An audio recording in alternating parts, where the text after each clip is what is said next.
Bleeding risk is an unfortunate risk of the therapies, and that risk is something a lot of patients and doctors worry about. We want to prevent stroke, so of course we recommend anticoagulation in patients at moderate to high risk, but those patients can have risks of bleeding as well.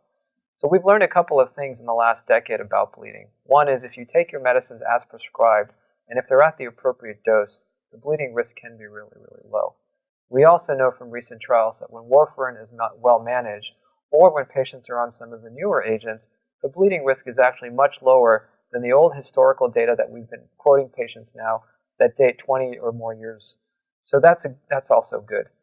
Finally, and I should say this, there's a temptation to think that aspirin has a lower bleeding risk and it somehow is the happy medium or compromise for patients. But patients and doctors should know that the bleeding risk of aspirin is not insignificant. It's very, very important to be very clear with your doctors as to why aspirin is being recommended. We often will recommend aspirin in patients who have had prior heart attacks or have atherosclerosis, clogged arteries.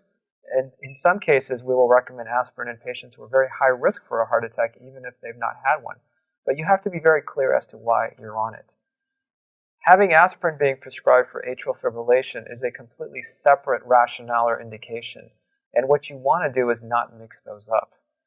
Furthermore, it can be harmful to be on aspirin and on anticoagulation, particularly when there isn't really great need or rationale for the aspirin.